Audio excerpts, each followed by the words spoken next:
You've spent 2 years litigating your medical malpractice case, and now you're heading towards trial. Your attorney has told the court that your case is ready for trial. What does it mean if the defense does not make an effort to try and get your case dismissed before ever getting to trial? You want to know the answer? Come join me for a walk along the beach as I share with you the answer to that question. Hi, I'm Gerry Oginski, a New York medical malpractice and personal injury attorney.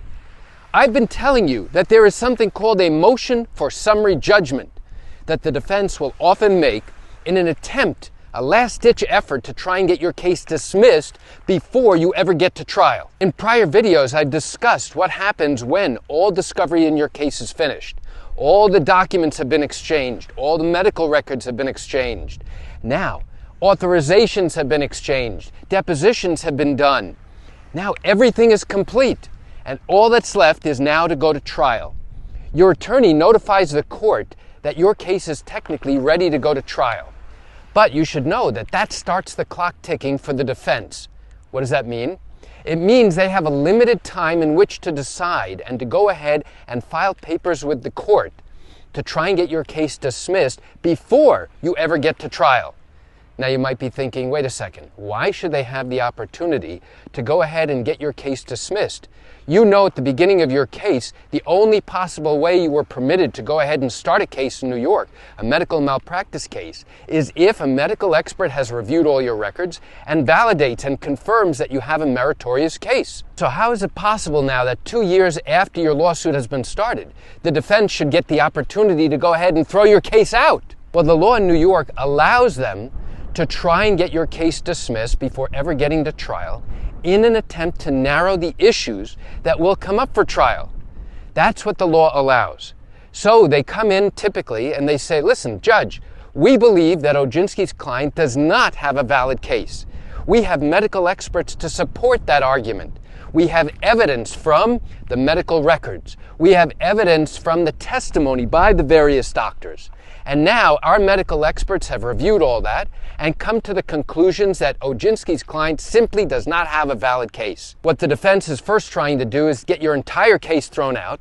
But if they can't get the whole case thrown out, they want certain claims thrown out. So now the issues are focused and they don't have to deal with everything all at once at trial, but rather selected particular issues. Now, what does it mean? Let's go back to the question I raised at the beginning of this video. What does it mean if now, after we notify the court that your case is ready for trial, the defense does not go ahead and ask the court to throw your case out? What it means is that there are clear questions of fact to be decided. Now, what does that mean? Okay, so let's step back for a second. When the defense lawyer turns around and tries to get your case thrown out during this motion for summary judgment, what they are asking the judge to do is say, listen, there are no questions of fact to be decided. Everything here is clear-cut, and this is only an issue of law for the court to decide. If that's true, then the defense would be fully within their right to have the judge dismiss the case. Why? Because there are no questions of fact. Now, in medical malpractice cases, there are almost always questions of fact. Why? Because when the defense comes in and asks the judge to throw your case out, they will always do that, and they are required to do that with medical experts. So basically, it's like having a trial, but it's just being done on paper. So the medical expert for the defense is going to say that everything was done correctly and that we don't have a valid case. Now, we have to oppose those papers. And how do we do that? We have to have our own medical experts, now in the form of written documentation known as an affirmation or an affidavit. We totally believe that the defendants, the doctors and the hospital staff, they were careless, and that carelessness caused this patient harm and injury. Now, what happens here? Where you have clear, conflicting medical experts who now dispute exactly what occurred based upon the same exact circumstances, the same exact medical records, you have two medical experts, hypothetically, looking at opposite sides. One says there is a case, the other one says there isn't a case. Now, what does that mean for the court? It means the court is not there to decide who is right and who is wrong.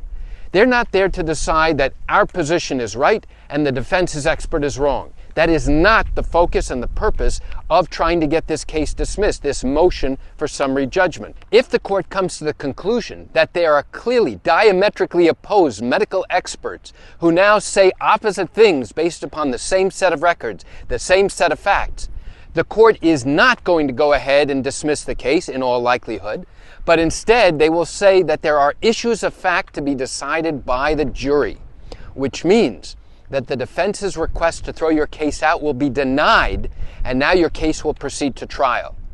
So what does it mean again if the defense does not ask this court to go ahead and throw your case out prior to trial? What if they don't make a motion for summary judgment? And are they required to? The answer is no, they are not required to, but they have the opportunity to within a certain time period after we notify the court that your case is ready for trial. Now, if they choose not to, they're doing it for a strategic reason. In all likelihood, they believe that they will not be successful if they go ahead and spend the time and effort and resources to put together all of the papers necessary to try and get your case dismissed. And if the defense believes that they will be unsuccessful ultimately with this request, they may reach the conclusion, look, it doesn't even pay. Let's not spend all this time and money and effort to go ahead and put this together, because it is a substantial effort, not just in time, but in effort and money and resources to put this all together. It can take months often.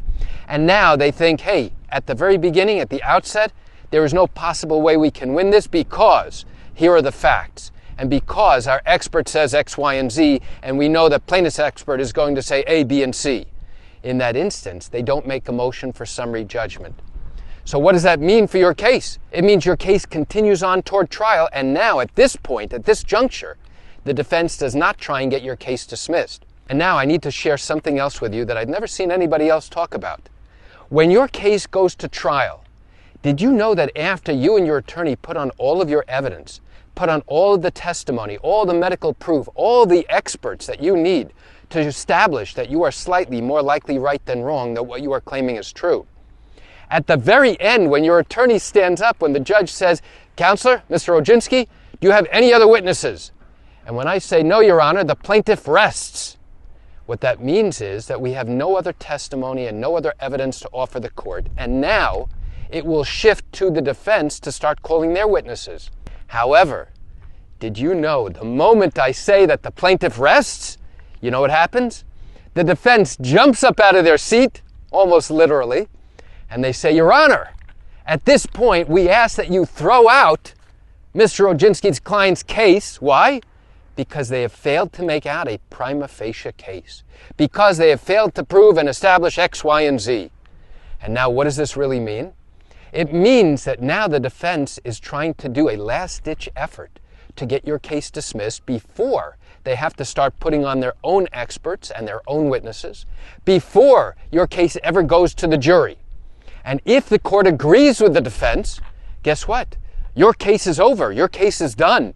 And now you will never get to a jury, and your only option at that point may be to consider whether or not to appeal. So now, as a last-ditch effort to get your case thrown out, the defense jumps up out of his seat and say, Your Honor, now that the plaintiff has rested, I ask you to dismiss this case for the following reasons.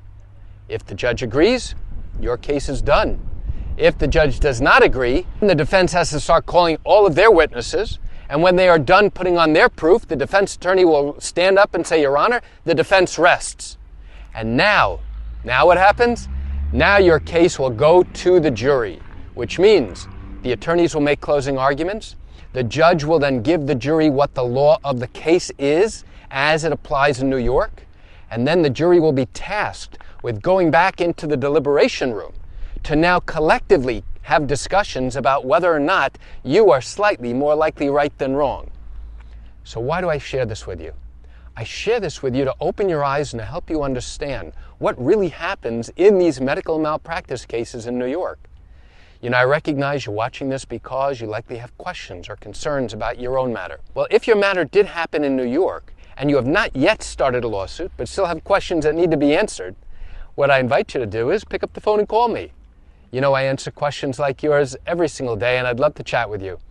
You can reach me at 516-487-8207 or by email at Gerry, Gerry, @oginski-law.com.